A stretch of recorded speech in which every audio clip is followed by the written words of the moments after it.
شرور أنفسنا ومن سيئات أعمالنا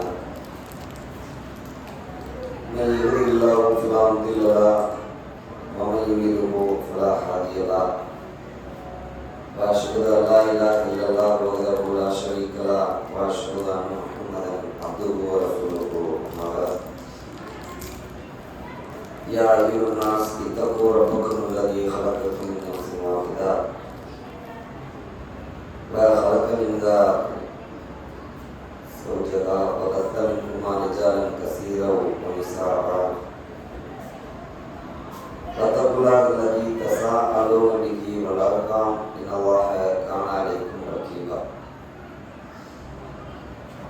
وقال الله تعالى رب اشرح لي صدري ويسر لي أمري واحلل عقدة من لساني يفقهوا قولي صدق الله العظيم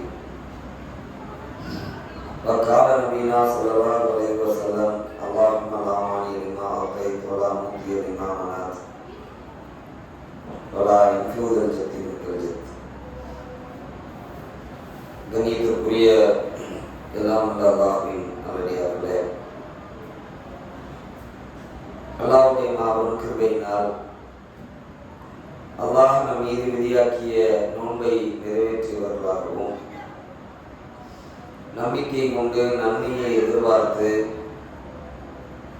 அவனுடைய இல்லத்திலே இரவு நேர தொழுகையை நிறைவேற்றியவர்களாகவும் நாம் எல்லாம் இங்கே ஒன்று கொண்டிருக்கிறோம். இதன் அடிப்படையில் நேற்றைய தினம் இரவு பயானிலே திருக்குரானும் நாமும் என்கின்ற தலைப்பின் கீழே முஸ்லிம்களாக வாழ்ந்து கொண்டிருக்கக்கூடிய நாம் திருமறை குரானோடு தொடர்புடைய மக்களாக நம்முடைய வாழ்நாளிலே ஒரு முறையாவது திருமறை குரானை படித்தவர்களாக இருக்கிறோமா என்ற கேள்விகளோடு உரையை நிறைவு செய்திருந்தோம். அதனுடைய தொடர்ச்சியாக நாம் ஏன் திருமறை குரானை படிக்க வேண்டும் என்கின்ற அடிப்படைகளை, அந்த திருமறை குரான் இந்த மனித குலத்துக்கு நேர்வழி காட்டுகிறது என்று ஒரு வரியிலே சொல்லிவிட்டாலும்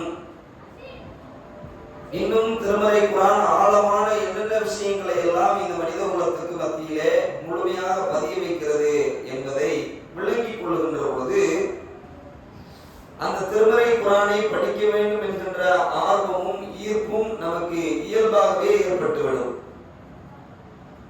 அல்லாஹ் ரப்பல் ஆலமீன் திருமறை குரானிலே திருமறை குரானை பற்றி சொல்லுகின்ற பொழுது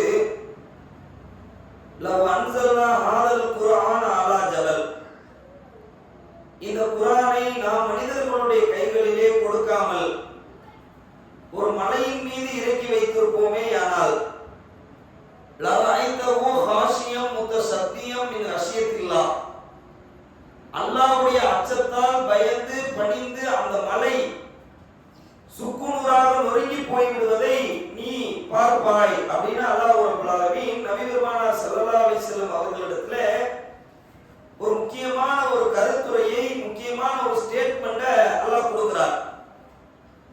மனிதர்களுடைய கைகளில் வேதம் கொடுக்கப்பட்டிருக்கிறது.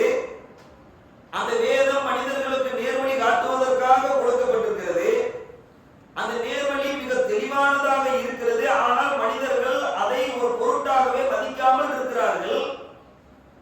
இந்த நேர்வழி காட்டக்கூடிய திருமறை குரானை மனிதர்களுடைய கைகளிலே கொடுக்காமல் உயிரற்ற ஒரு மலையின் மீது, அல்லாஹ் உயிரினங்கள் கூட சொல்லல, ஆறறிவு மனிதன், ஏழாம் அறிவு அப்படிங்கிற ஒண்ணு கிடையாது.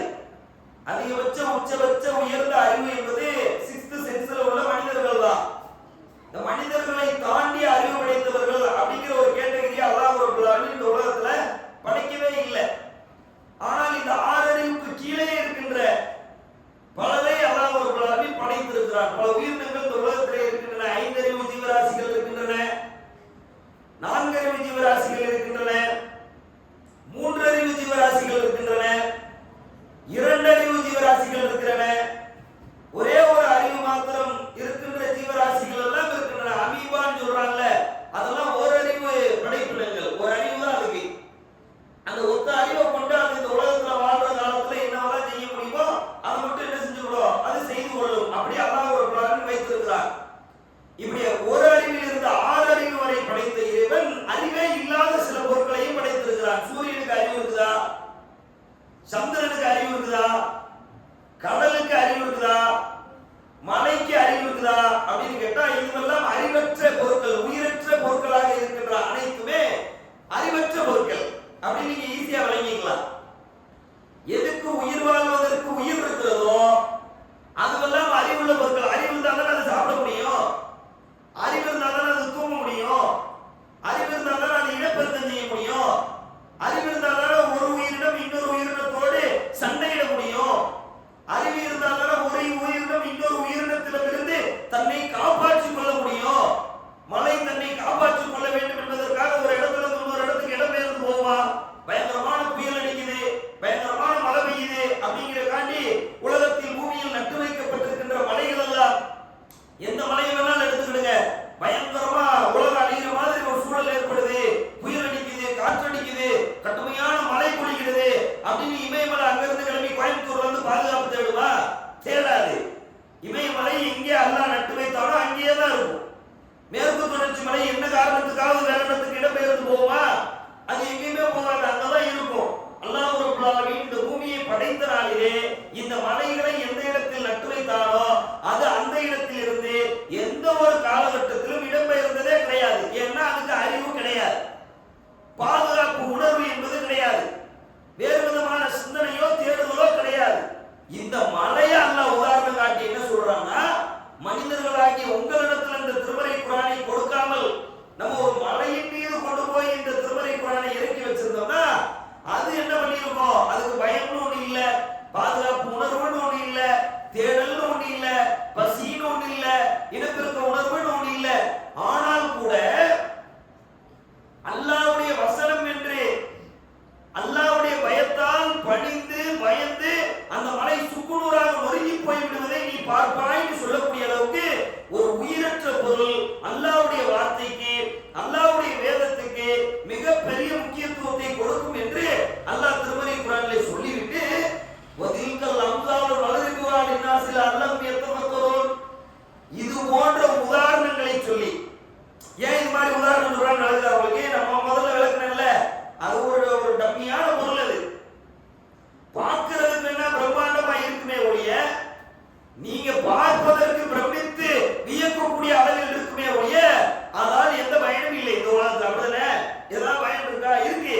இந்த பூமி நடுங்காம நிக்கணும்னா, இந்த பூமி கரெக்டா சுத்தணும்னா, இந்த பூமி இப்படி சுத்திக்கிட்டு இருக்கும்போது மனிதர்கள் எல்லாம் கீழே விழுந்து விடக் கூடாது என்ற ஒரு நிலை உருவாக்கப்பட வேண்டும் என்றால் மலைகள் இருக்க வேண்டும் அப்படின்னு அறிவியலும் சொல்லுகிறது, அல்லாஹ்வும் சொல்லுகிறார்.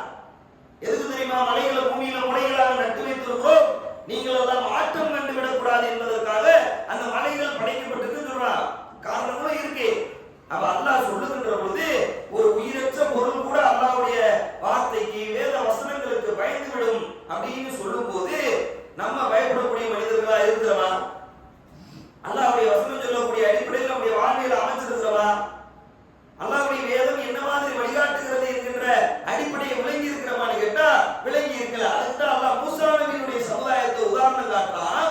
மஸலுல்லதீன ஹும்மிலு தௌராத்த சும்ம லம் யஹ்மிலுஹா கமஸலில் ஹிமாரி யஹ்மிலு அஸ்ஃபாரா. தௌராத் சுமத்தப்பட்டார்களே அவர்களுடைய உதாரணம் என்ன தெரியுமா அப்படின்னு நம்மள்ட்ட கேட்கிறான் அல்லாஹ். நமக்கு அருளப்பட்ட வேதம் திருக்குர்ஆனே, நமக்கு முன்னாடி அனுப்பப்பட்ட ஈசா நபி இயேசுநாதர்னு சொல்றோம்ல அவருக்கு அனுப்பப்பட்ட வேதம் இன்ஜீல், அவருக்கு முன்னாடி மூசா நபி மோசஸ் சொல்றோம்ல அவருக்கு அனுப்பப்பட்ட அருளப்பட்ட வேதம் தௌராத். அந்த தௌராத்தை அந்த மக்கள் எப்படி பார்த்தார்களோ அது மாதிரிதான் இன்னைக்கு முஸ்லிம்களாக வாழக்கூடிய நம்மளும் பார்த்துட்டு இருக்கிறோம். என்ன நம்மள அந்த உதாரணத்தை அல்லாஹ் சொல்லல, ஆனா அவர்களை மேற்கோள் காட்டி அல்லாஹ் ஒரு பிரான் சொல்லுகிறான். தௌராத் சுமத்தப்பட்டு பின்னர் அதன்படி நடக்காமல் இருந்தார்களே அவர்களுடைய உதாரணம் என்ன தெரியுமா? ஏடுகளை சுமக்கக்கூடிய கழுதைக்கு சமம் அப்படின்னா அல்லாஹ்.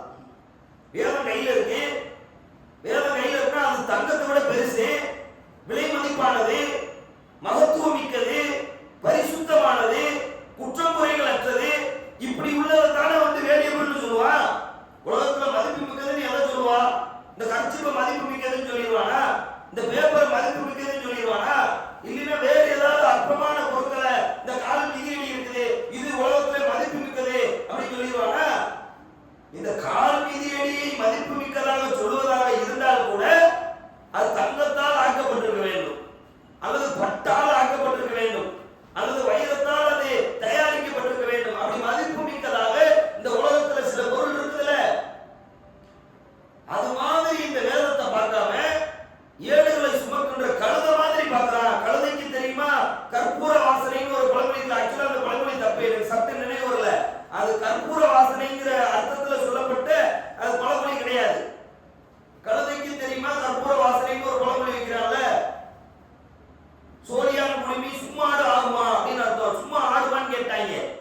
பழமொழி சும்மாடு ஆடுமாதான். சும்மா ஆடுமான்னு கேட்டா சும்மா என்ன தெரியல, தண்ணி குடத்தை தூக்கி வைக்கிறதுக்கு தலையில பெண்கள் சுருட்டி வைப்பாங்கல்ல, அதுக்கு பேர் தான் சும்மாடு. சோழியானுடைய குடுமி இவ்வளவு பெருசுக்கு இருக்கும், இருக்குங்கிற காட்டி அப்படி தூக்கி தலையில சுருட்டி வச்சுட்டா அது சும்மாடா மாறிடுமா? கிடையாதுல. அப்படிங்கிறதுக்கு சொல்லப்பட்ட பழமொழி. ஆனா பேச்சு வழக்குல சொல்லி சொல்லி மருவி என்ன ஆகி போயிருச்சுன்னா, சோழியா குடுமி சும்மா ஆடுமா அப்படிங்கிற மாதிரி ஒரு கேள்வி மக்கள் மத்தியில வந்து விட்டது. அது மாதிரி கழுதைக்கு தெரியுமா கற்பூர வாசனைங்கிறது ஒரிஜினல் இல்லை, அது வேற அர்த்தம் இருக்கிறது. ஆனா அல்லாஹ் திருமறை குர்ஆன்ல சொல்லும்போது கழுதைக்கு ஏடும் ஒன்றுதான், தங்கமும் ஒன்றுதான், வைரமும் ஒன்றுதான், வைடூரியமும் ஒன்றுதான். ஆமா தானே? அதை இல்லைன்னு மறுப்பீங்களா?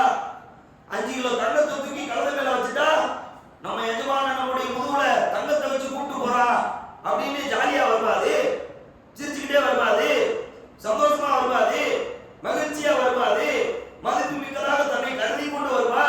இல்ல. சரி, கொஞ்சம் தூரம் நடத்தி போத்தனூர் வரைக்கும் கூட்டு போயிட்டு தங்க மூட்டையை இறங்கிட்டு வைர மூட்டையை வச்சு பாலக்காடு வரைக்கும் கூட்டு போறீங்க, அப்பா தங்கத்தை விட பெருசு தூக்கி நம்ம மேல வச்சுட்டா அப்படின்னு அதை விட குஷியாயிருமா கழுத? இல்ல. நீங்கள் எப்படி தங்கத்தை வைத்தாலும் அது ஏடு அப்படிதான் நினைக்கும். பொதி துணி மூட்டை. தம்பி தம்பி தம்பி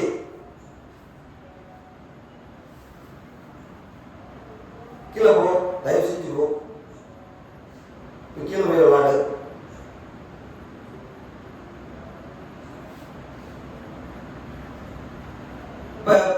ஏடுகளை சுமக்கக்கூடிய கழுதைக்கு சமம் அல்லாஹ் சொல்றான்னா, பொதிகளை, பொதி மூட்டைகளை, துணிகளை, ஒரு புத்தகங்களை அடுக்கி வைத்தால், மேலே சுமையாக எடுத்து வைத்தால் அந்த கழுதைக்கு எப்படி அது விளங்காதோ அது மாதிரி தான் மனிதர்களாக இருக்கக்கூடிய நீங்க எல்லாம் அல்லாஹ்வுடைய வார்த்தையை, அல்லாஹ்வுடைய வேதத்தை பார்க்கறீங்க அப்படின்னு அல்லாஹ் ஒரு ஸ்டேட்மெண்ட் நமக்கு மத்தியில் என்ன செய்யறான், முன் வைக்கிறான். ஆனா இந்த திருமறை குர்ஆனோடு நமக்கு தொடர்பு இல்லாதது குறித்து அல்லாஹ்வுக்கு கோபம் ஏற்படுகிறது.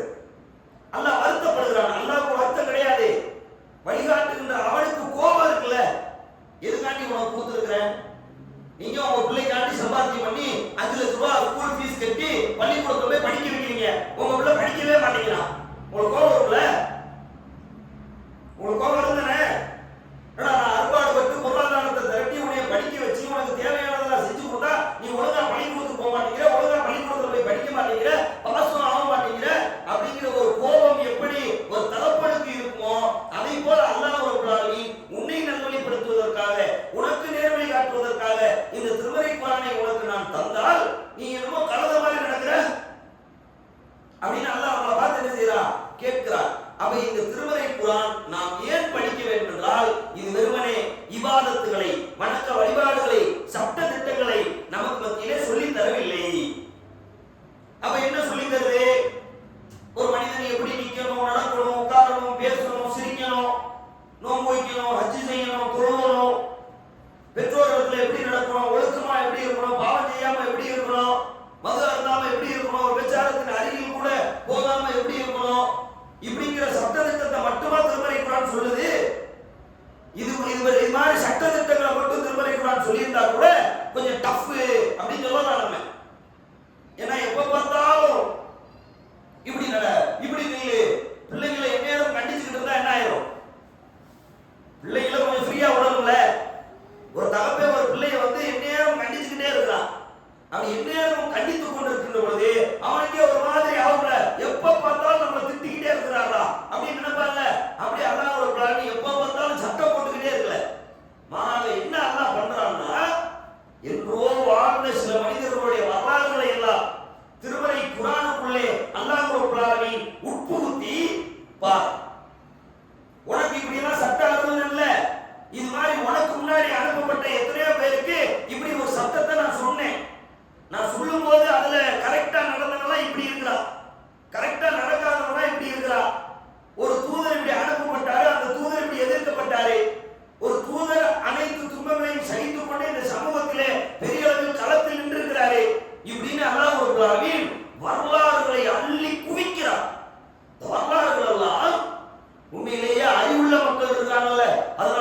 தரை பகுதியில அந்த மண் சூழ்ந்த பகுதியில ரெண்டு சேர்ந்து கிடக்கும் போது ஒண்ணு கிடையாதா?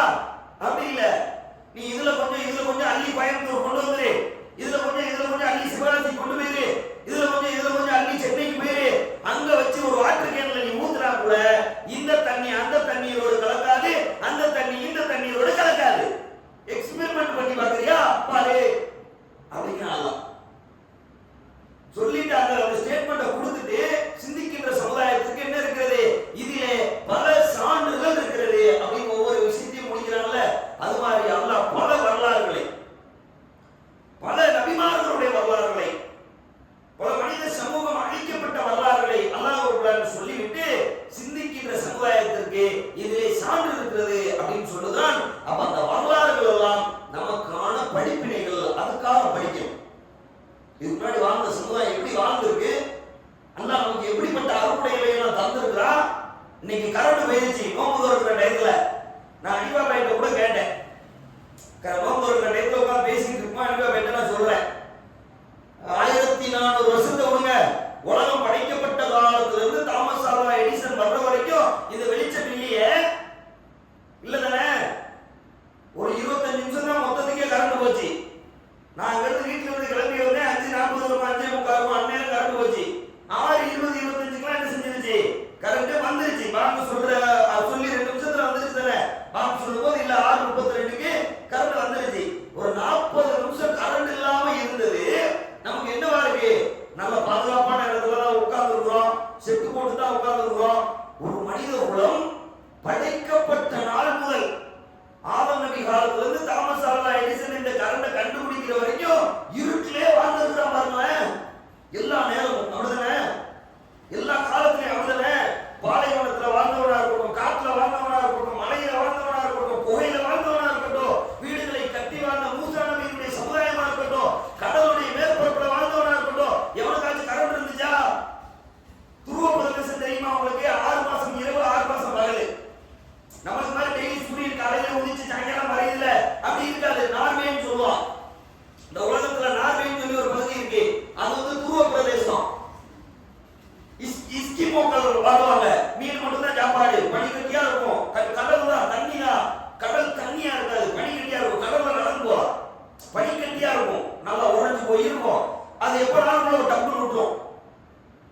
அவன் பெரிய ஈட்டி மாதிரி வச்சு என்ன செய்வான், அந்த பனிக்கட்டிக்குள்ள குத்தி பெரிய பெரிய மீனெல்லாம் என்ன செய்வான், பிடிப்பான். நீங்க போய் இஸ்கிமோக்கள் அடிங்க, நார்வே அடிங்க, துருவ பிரதேசம் அடிங்க, யூடியூப்ல குரோம்ல எதுல போய் பார்த்தாலும் உங்களுக்கு அது கிடைக்கும். 6 மாசம் இரவு 6 மாசம் பகல்.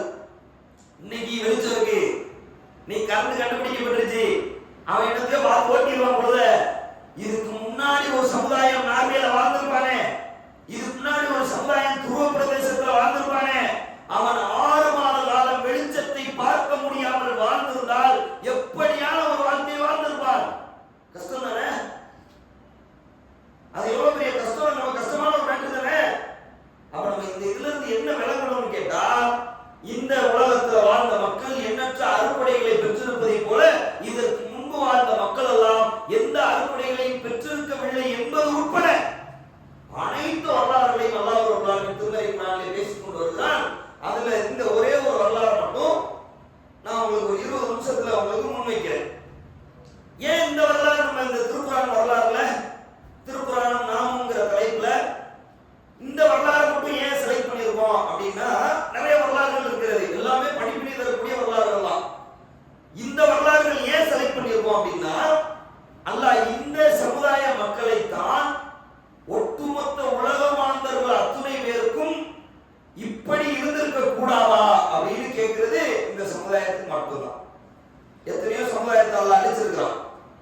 நூஹ் நபி அவர்களுடைய சமுதாயத்தை அல்லாஹ் அழிச்சிருக்கிறான். பெரிய வெள்ளம், உலகம் முழுக்க வந்த வெள்ளம், ஒட்டு மொத்தமா எல்லாத்தையும் அழிச்சிட்டு போயிருச்சு. போச்சுல, உயிரினங்களை ஒவ்வொரு ஜோடிய கப்பல்ல ஏத்திருங்கன்னு சொல்ற அளவுக்கு உலகத்தில் இருக்கக்கூடிய எல்லா பகுதிகளிலும் வெள்ளம் சூழ்ந்து விடும்படியான ஒரு மகா வெள்ளம். அது ஒரு கப்பல் ஒரு மலையின் மீது ஏறி நிற்கும்படியான ஒரு மாபெரும் அழிவு, உலக அழிவு. அது நீங்க என்ன நினைக்கிற, ஒரு சமுதாயத்தின் அழிவு நினைச்சிடக்கூடாது. நூஹ் நபியினுடைய சமுதாய அழிவு என்பது ஒரு சமுதாயத்தின் அழிவு அல்ல, ஒரு உலகத்தின் அழிவு. பூமி முழுக்க அழிக்கப்பட்டுச்சு. பூமி அவ்வளவு இருக்குல்ல,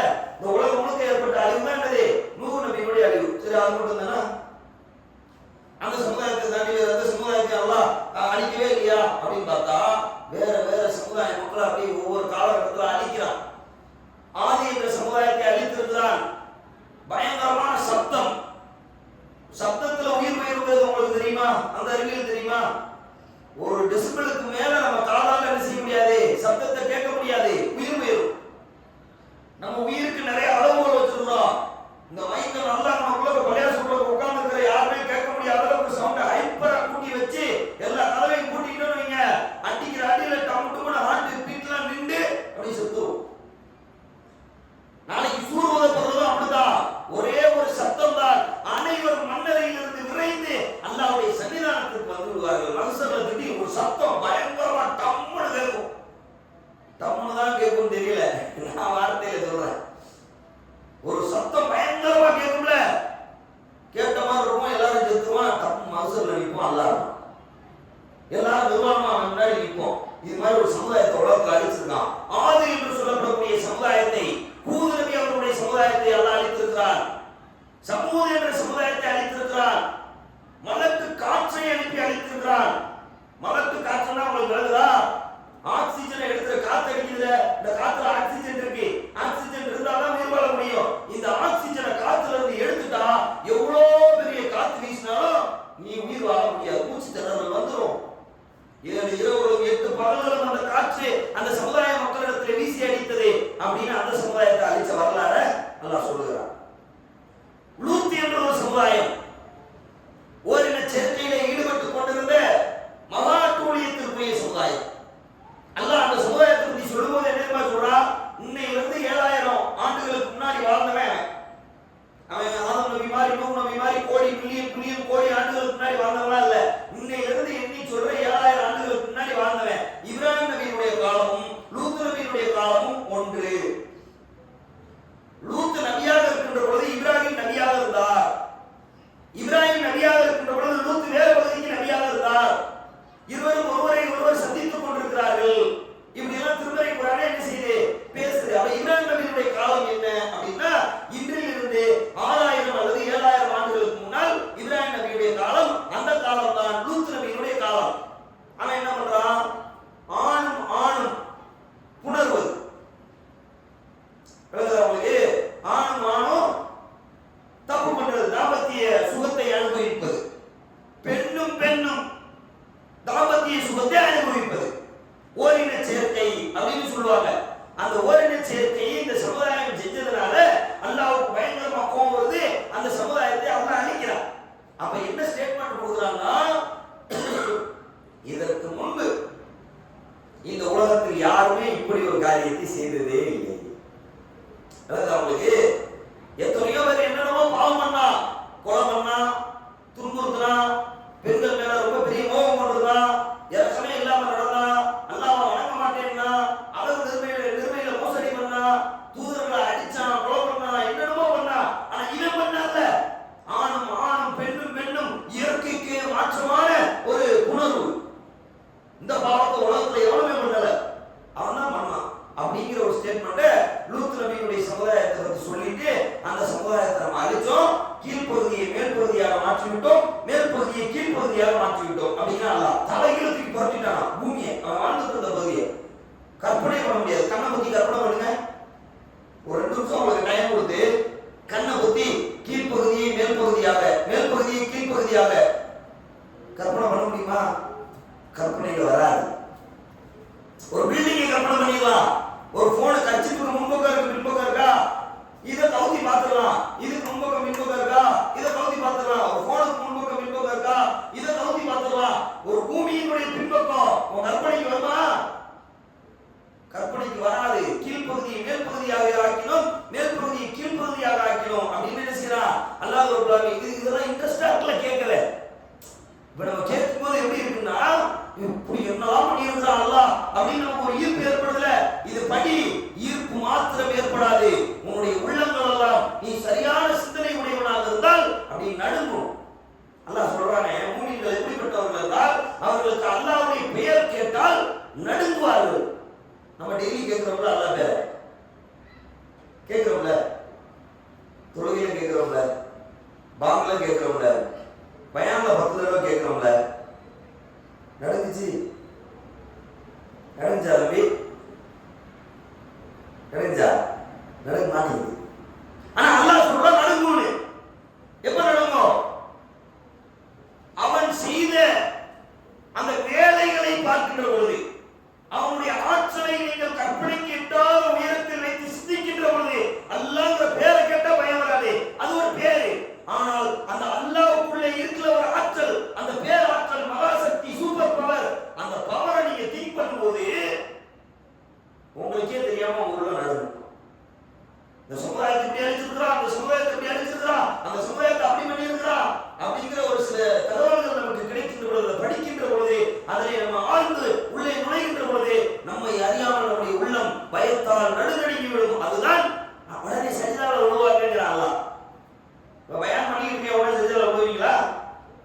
எத்தனையோ குர்ஆன் வசனத்தை இமாம் தொழுகையில ஓதுறாரு, நீங்க சஜிதாவில் விழுவீங்களா? விழுவ மாட்டீங்க தானே? அந்த வசனங்கள் எல்லாம் உங்களுக்கு இறைச்சத்தை மேம்படுத்தி தருவதாகத்தான் இருக்கிறது. உங்களுக்கு அரபு மொழி தெரியாத காரணத்தினால் அந்த வசனம் எவ்வளவு பெரிய தாக்கத்திற்குரிய செய்தியை சொல்லுகிறது என்று விளங்காமல் நம்ம சாதாரண செஞ்சுட்டு இருக்கிறோம். எப்படி தக்பீர் கட்டணமானீங்க இப்படியே தொழுது கலந்துரும். அப்படிதானே? தமிழிலே படிக்கின்ற பொழுது மாடி அல்லாஹ் அப்படி சொல்றானா, இல்ல இது மாதிரி ஒரு கருத்தை வைக்கிறானா அப்படின்னு நீங்கள் தொழுகைக்குள்ளே இல்லாவிட்டாலும் கூட உங்களுடைய உள்ளங்கள் எல்லாம் கிடு கிடு கிடு கிடு நினைச்சிடும், நடுங்கிடும். அப்படி ஒரு வரலாறு அல்லாஹ் ஒரு யூனுஸ் நபி அவருடைய வரலாறு. இதுக்கு முன்னாடி எல்லா சமுதாயத்தை அழிச்சான்ல, அழிக்க போகும்போது வரைக்கும் அவனுக்கு திருந்தார். ஆனா யூனுஸ் நபியினுடைய சமுதாயம் மட்டும் அழிக்க போகும்போது திருந்தி கொண்டது. அந்த இதெல்லாம் நம்ம எல்லாத்தையும் நல்லா எதிர்பார்க்கிறோம். அதுக்கு பிறகு 1 லட்சம் கோடி சமுதாயம் வந்து போயிருச்சு. யூனுஸுடைய சமுதாயத்துக்கு பிறகு எத்தனையோ சமுதாய மக்கள் வந்துவிட்டார்கள். அல்லாஹ் ரப்பல் ஆலமீன் சொல்லுகிறான், அவர்கள் யூனுஸுடைய சமுதாயத்தை போல இருந்திருக்க கூடாதா? யூனுஸ் நபி இருந்தாங்களே, அவங்களுடைய சமுதாய மக்கள் எப்படிப்பட்டவங்க தெரியுமா? அல்லாஹ்வுடைய அத்தாட்சிகளை, அல்லாஹ்வுடைய கோபத்தை, அல்லாஹ்வுடைய அழிவை, அல்லாஹ்வுடைய தண்டனையை அவர்கள் பார்த்த உடனேயே அவர்கள் உடனே தங்களுடைய தவறுகளில் இருந்து திருந்தி மாறிக்கொண்டார்கள். அதுபோல இவர்கள் எல்லாம் இருந்திருக்க வேண்டாமா அப்படின்னு அல்லாஹ் ஒரு கொஸ்டின் பண்றார். அது என்ன வரலாறு அப்படின்னா, பயானை நல்லா கவனிங்க. அதுல இருந்து தான் கேள்வி கேட்க போறோம். 1 லட்சத்துக்கும் குறைவான மக்களுக்கு யூனுஸ் தூதராக அனுப்பப்பட்டார். 1 லட்சத்துக்கும் குறைவான மக்கள், 98,000 இருக்கலாம், 99,000 இருக்கலாம், 97,000 இருக்கலாம், 95,000. அந்த எண்ணிக்கை அல்லாஹ் அக்யூரேட்டா சொல்லல. 1 லட்சத்துக்கு ஆனா குறைவு. அப்ப பாருங்க அல்லாஹ்வுடைய வல்லமை பாருங்க. அந்த ஸ்டேட்மெண்ட் யாருக்குமே அல்லாஹ் கொடுக்கல. எந்த சமுதாய மக்களுடைய எண்ணிக்கை அல்லாஹ் சொல்லவே கிடையாது. யூனுஸ் நபியினுடைய சமுதாய மக்களை பற்றி சொல்லுகின்ற பொழுது, யூனுஸ் நபி எத்தனை பேருக்கு தூதராக அனுப்பப்பட்டார் என்றால் 1 லட்சத்துக்கும் குறைவான மக்களுக்கு அவர் என்ன செய்யப்பட்டிருந்தார்? தூதராக அனுப்பப்பட்டிருந்தார் அப்படின்னு அல்லாஹ் குர்ஆன்ல சொல்றான். அப்ப தூதராக அனுப்பப்பட்ட அந்த யூனுஸ் நபி மக்களிடத்தில் பிரச்சாரம் செய்கிறார்கள். அல்லாஹ் நாபுதே இல்லல்லாஹ், அல்லாஹ்வை தவிர வணங்குறதுக்கு எல்லா நபிமார்களும் இதைத்தான் சொல்றாங்க. அல்லாஹ் நாபுதே இல்லல்லாஹ், அல்லாஹ்வை தவிர வணங்குவதற்கு தகுதி படைத்த வேறு கடவுள் இல்லை. மாலக்கும் மின் இலாஹின் கைருஹு, அவனின்றி வணங்குவதற்கு தகுதி படைத்த வேறு ஒரு இறைவன் இல்லவே இல்லை அப்படின்னு அந்த மக்களுக்கு மத்தியில பிரச்சாரத்தை செய்து கொண்டே வருகிறார்கள். நூஹ் நபி எப்படி 1000 ஆண்டுகளுக்கு 50 ஆண்டுகள் குறைவாக 950 ஆண்டுகளா பிரச்சாரம் பண்ணாரு, அது மாதிரி எல்லா நபிமார்களுமே ரொம்ப நீண்ட காலம் என்ன செய்திருக்கிறார்கள்? இந்த மக்களுக்கு மத்தியில பிரச்சாரத்தை முன்னெடுத்திருக்கிறார்கள். அப்படி பிரச்சாரத்தை முன்னெடுத்த நேரத்துல இந்த மக்கள் கேட்க மாட்டேன்னு நிக்கிறாங்க. அல்லாஹ்வுடைய தூதர் யூனுஸ் நபி அவருடைய சொல்ல, அவர்களுடைய கூற்ற இதெல்லாம் கேட்க மாட்டேன், நான் கட்டுப்பட மாட்டேங்கிற மாதிரியான ஒரு வாழ்க்கை அவர்கள் வாழ்ந்து கொண்டிருக்கிறார்கள். ஒரு கட்டத்துக்கு மேல யூனுஸ் நபி என்ன பண்றாருன்னா, இறைவனிடத்திலே முறையிடுகிறார். இறைவா, என்னால இவங்க யாரையும் சமாளிக்கவே முடியல, என்ன சொன்னாலும் கேட்க மாட்டேங்கிறாங்கிறத தாண்டி கிண்டல் பண்ணுவான். பார்த்துருக்கிறீங்களா? எல்லா நபிமார்களும் கேலி செய்யப்பட்டார்கள் அப்படின்னு அல்லாஹ் முஹம்மது நபிகிட்ட சொல்றான். கவலைப்படுறாங்க ரசூலுல்லாஹ். ஒரு காலகட்டத்துக்கு மேல ரசூலுல்லாஹ்வுக்கு கவலை பிடிக்கிறது. என்னடா என்ன சொன்னாலும் கேட்க மாட்டேங்கிறான், நம்ம தகப்பேன், நம்ம பெரிய தகப்பேன், நம்ம சின்ன தகப்பேன், நம்ம மாமி, நம்ம அக்கா, நம்ம அண்ணன், நம்ம ரத்த பந்தம், எவனுமே கேட்க மாட்டேங்கிறானே அப்படின்னு ரசூலுல்லாஹ் ஒரு இடத்துல கவலை வந்துச்சுல. அப்ப அல்லாஹ் சொல்றான், நபியே நீ மட்டும் இல்ல, உனக்கு முன்பு அனுப்பப்பட்ட எல்லா நபிமார்களுமே கேலி செய்யப்பட்டார்கள், பைத்தியக்காரன் என்று சொல்லப்பட்டார்கள், புறக்கணிக்கப்பட்டார்கள், அலட்சியப்படுத்தப்பட்டார்கள், நாடு கடத்தப்பட்டார்கள், ஏன் இன்னும் கொலை செய்யப்பட்டார்கள் அப்படின்னா அவ்வளவு சந்திச்சிருக்கிறாங்க அவங்க. அப்ப அதை யூனுஸ் நபி சந்திக்கிறாரா? சந்திச்சு கேட்கலன்னு உடனே, இறைவா என்னால இவங்களை மேனேஜ் பண்ண முடியல, ரொம்ப காயப்படுத்துறாங்க, கொள்கைக்குள்ளேயும் வரமாட்டேங்கிறாங்க அப்படின்னு யூனுஸ் நபி அவர்கள் அல்லாஹ்விடத்துல ஒரு பிரார்த்தனை செய்கிறார்கள். இறைவனை அழிச்சிரு, இவங்களுக்கு சரியான தண்டனையை கொடுத்துரு அப்படின்னு பிரார்த்தனை செஞ்சோடனே அல்லாஹ் யூனுஸ் நபி அவர்களுடைய பிரார்த்தனையை அக்செப்ட் பண்றான், ஏற்றுக்கொள்கிறான். சரி, நீங்க ஊரை விட்டு வெளியே போங்க, கிளம்பி போங்க, இந்த மக்களை நம்ம என்ன செஞ்சிருவோம், நீங்க திரும்பி வந்து பார்க்கும்போது ஒருத்தர் இல்லாம ஒருத்தர் கூட நம்பிக்கை கொள்ளலன்னு அர்த்தம். அவங்களுக்கு யூனுஸ் நபி தனியா தான் போனாரு. ஒரு 10 பேர் நம்பிக்கை கொண்ட மக்களை நூஹ் நபி கப்பல் ஏற்றிட்டு போனாங்கல்ல, அது மாதிரி ஏற்றிட்டு போல. நூஹ் நபியினுடைய காலத்தில் நூஹ் நபியினுடைய பிரச்சாரத்தில் கூட விரல் விட்டு எண்ணக்கூடிய சில மக்கள் இஸ்லாத்தை தழுவி இருந்தார்கள். அவர்கள் அழிக்கப்படுகின்ற நேரத்திலே கப்பலிலே ஏற்றி பாதுகாக்கப்பட்டார்கள். ஆனால் யூனுஸ் நபி அவர்களுடைய சமுதாயத்திலே யூனுஸ் நபி அந்த சமுதாய மக்களை அழிப்பதாக அல்லாஹ்விடத்தில் கேட்டபோது, அல்லாஹ் வாக்குறுதி அளித்த போது யூனுஸ் நபி தனியாகத்தான் வெளியே புறப்பட்டார். எல்லாரையும் அழிக்கிற மாதிரி ஸ்டேட்மெண்ட் அல்லாஹ் கொடுத்துட்டானா போயிட்டு கொஞ்ச நாள் அல்லாஹ் கிளம்பும் போது யூனுஸ் நபி சொல்றாரு, என்ன சொல்றாரு, எப்பா அல்லாஹ் அவங்களெல்லாம் அழிக்கிறதா வாக்குறுதி தந்துட்டான். இவ்வளவு நாள் அவங்களோட பிரச்சாரம் பண்ணேன், நீங்க எதையும் கேட்கிற மாதிரி இல்லை, நான் தூதரும் நீங்க ஏத்துக்கிடல, அல்லாஹ் ஒருத்தர் இருக்கிறாங்கிறதையும் நீங்க ஏத்துக்கிடல, அதனால உங்களை நோக்கி அழிவு வர போகிறது அப்படின்னு சில சிம்டம் சொல்றாரு. சிம்டம்னா அறிவு. இந்த மழை வரும், ரெட் அலர்ட்லாம் சொல்றாங்கல்ல, புயல் 2 நாளைக்கு புயல் வர இருக்கிறது, 2 நாளைக்கு மழை வர இருக்கிறது, பலத்த காற்று வீசக்கூடும்ன்றாங்கல்ல, இது மாதிரி சில சிம்டம்களை யூனுஸ் நபி சொல்றாங்க. வானத்துல இருந்து கல்மழை பொழியும். என்ன சிம்டம்னு சொல்ல நான் உங்களுக்கு புரிகிறதுக்காண்டி சொல்றேன். ஏன்னா அப்படித்தான சில சமுதாயம் அழிக்கப்பட்டுச்சு. வானத்திலிருந்து கல்மழை பொழியும், பயங்கரமான புயல் வீசும், உங்களை நோக்கி வெள்ளம் பெருக்கெடுத்து வரும். இது மாதிரி சில சிம்டம்களை எல்லாம் யூனுஸ் நபி அவங்க அந்த மக்களிடத்துல சொல்லிட்டு இவர் கிளம்பி ஊருக்கு போயிறாரு. வேற இடத்துக்கு போயிறாரு. அவர் வாழ்ந்த பகுதியை விட்டு, அவர் வாழ்ந்த அந்த மக்களை விட்டு வேற ஒரு இடத்துக்கு என்ன செய்து விடுகிறார்கள், சென்று விடுகிறார்கள், பயணப்பட்டு விடுகிறார்கள். அப்படி பயணப்பட்ட உடனே அந்த சிம்டம்ஸை பூரா என்ன செய்யறான், பார்க்கிறான். கல்மழை பொழிய போகுது, வானம்லாம் ஒரு மாதிரி கடுமையா இருட்டிட்டு வருது. இது வரைக்கும் அவங்க வாழ்ந்த காலத்துல இது மாதிரி வானத்தை அவன் பார்த்ததே இல்லை, இது மாதிரி பூமியை அவன் பார்த்ததே இல்லைங்கிற மாதிரி கொடூரமான ஒரு சூழலை இந்த பிரபஞ்சம் அடைந்திருக்கிறது. பார்த்தவொன்னு என்ன செஞ்சுட்டான், அவர் கடற்கார யூனுஸ் என்ன தியாகம் சொல்லிக்கிட்டு இருப்பாரு அப்படின்னு இதுக்கு முன்னாடி இருந்த தூதர்கள் எல்லாம், தூதருடைய சமுதாயத்தவர்கள் எல்லாம் சொன்னார்களே, அது போல சொல்லாமல் இதைத்தான் யூனுஸ் நம்மிடத்தில் எச்சரித்தார். உண்மையிலேயே அவர் தூதர் தான், உண்மையிலேயே அவர் சொன்னது இறைவனை பற்றி தான். இதோ பாருங்கள் அத்தாட்சி, வானம் கருத்து கொண்டு வருகிறது, கல்மழை பொழிய போகிறது, ஏதோ இந்த பிரபஞ்சத்திலே மாற்றம் ஏற்பட இருக்கிறது அப்படின்னு விளங்கி பூரா பேரும் சஜிதாவை விழுந்தாங்க. 1,00,000க்கு குறைவான அமௌண்ட் வரும். ஒருத்தர் கூட மிஸ் ஆவாங்க.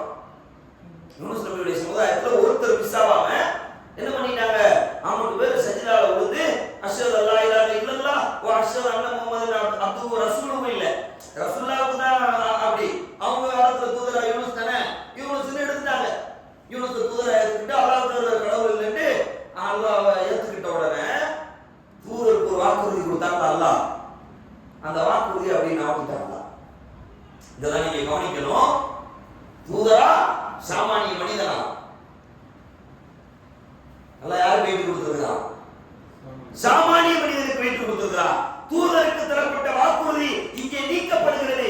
ஏன் நீக்கப்படுகிறது, என்னுடைய அடியான் நான் சக்தி பெற்றவன் என்பதை உணர்ந்து என்னிடத்தில் மன்னிப்பு தேடி அவன் சரணடைந்து விட்ட காரணத்தினால் தூதரிடத்தில் கொடுத்த வாக்குறுதி எனக்கு முக்கியமில்லை. அந்த அடியானை அழிக்காமல் நான் விட்டு வைத்து அவனை நான் மன்னிப்பேனே, அதுதான் எனக்கு முக்கியம் அப்படின்னு அல்லாஹ் தூதருக்கு கொடுத்த வாக்குறுதியை விட்டு அந்த சித்தம் பூரா அப்படியே அல்லாஹ் அந்த அழிவை கொண்டு வந்தால எல்லாத்தையும் நீக்கிட்டாங்க. எல்லாத்தையும் நீக்கினா கொஞ்ச நாள் கழிச்சு வருவார அழிக்க சொல்லியாச்சுல. ஒரு குறிப்பிட்ட நாள் நடக்கும்ல, 1 நாள் 2 நாள் 3 நாள் எல்லா சமுதாயத்தை அழிச்சது 1 வாரம்லாம் நடந்திருக்குன்னு வருதுல்ல.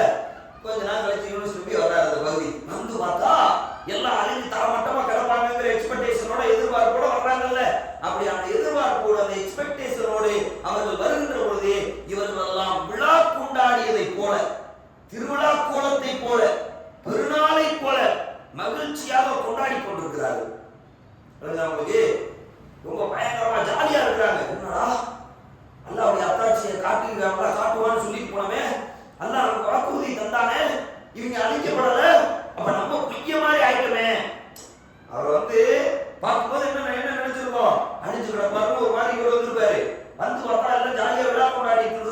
பார்த்த உடனே யூனுஸ் நபியால தாங்கவே முடியல.